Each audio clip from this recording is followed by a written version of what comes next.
Hi guys, welcome back to the channel. Welcome to Alex Builds. We're now going to have stage 7 of Build the Fast and the Furious Dodge Charger RT.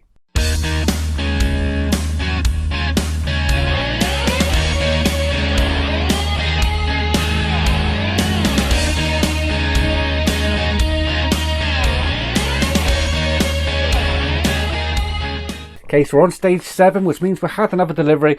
Got 4 stages here, so I'm going to pile through these 4 stages. So this one is stage 7, and we're adding some more parts to the front chassis. So these are the parts we get here. As you can see, not too many parts, but we do have a bit to do. So let me show you the actual what we're doing. So as we flick through here, is that the first page? Yeah, that's the first page. So we're going to add these 2 parts together, then that gets connected on top. And yeah, we're just basically adding parts together, just like so.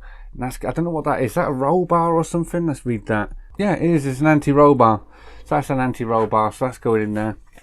And we basically add all these parts together till we get something that looks like that. We don't actually attach it to anything that we've done. So this whole pack stands by itself today. So as you can see, we are making more parts for the front chassis today. And yeah, if you do want to get this for yourself, head on over to fanhome.com. Links will be down in the description down below, and you can join in and build this from issue 1. So without further ado, let's get the parts open and start building.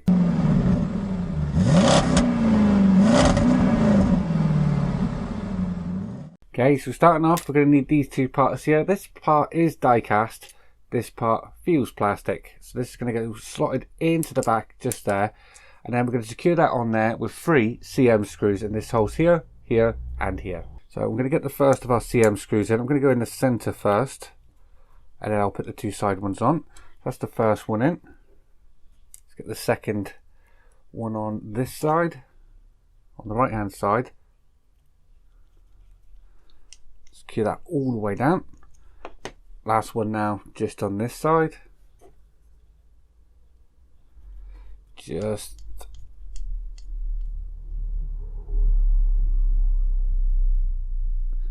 there, just like that.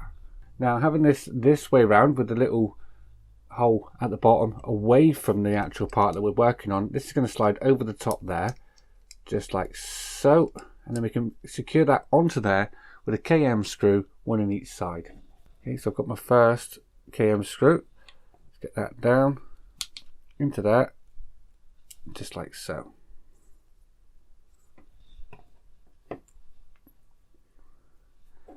And then we can put the second one in.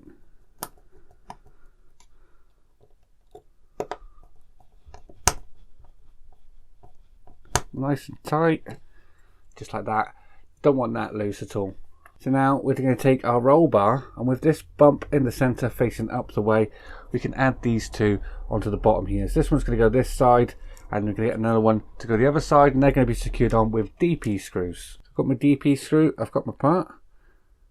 Being quite fiddly to hold, so I've got that in there now, so I can hold the actual bottom part. Don't need to worry about the top part, and just tighten that up, just like that. That ain't going anywhere. It's nice and tight. Do exactly the same on the opposite side. So holding both the parts again, get our screw started, and then I can let go of the top part. Doesn't matter where that swings to. Nice and tight. And that is our roll bar. Okay, now we're going to want to fit this to this. So this, with the new parts we just put on, facing down the way, and the bump at the front facing away from this bar, this is going to go just on here. So we're going to line that up on there. We're going to take one of these brackets. So we've got 2 different types of brackets, this one here and this one here. So this one will go on this side, this one will go on this side. You want the screw part facing out the way. That's going to go down over there. So let's get that on. Push the peg into the peg hole, and then grab yourself a CM screw. Secure that onto the front there, just like so. That wants to overlap just there. So that's that one on. I'm going to put the same on the other side. Lower that one down. Grab our CM screw. Screw that down into the hole, just like so. And that is all we have to do in this issue. It does show in the instructions these 2 parts here and here. Let me just quickly show you. In there, they are silver. So that one's silver and that one's silver. So if you want to paint them silver and you want it to be more accurate, I don't know if silver or black is more accurate to the real car, but now would be the time to paint them silver. So that's it guys, that is stage 7 of the Dodge Charger all complete. Join me next week when we do stage 8. So coming up tomorrow, we're going to have some Build the Iron Man. We do have the next 4 stages of that in as well. So we're going to do some of that tomorrow. So I hope you enjoyed this video guys. If you did, please remember to leave a like down below. And if you haven't already subscribed, please hit that subscribe button. And I'll see you all next time. Take care. Bye-bye.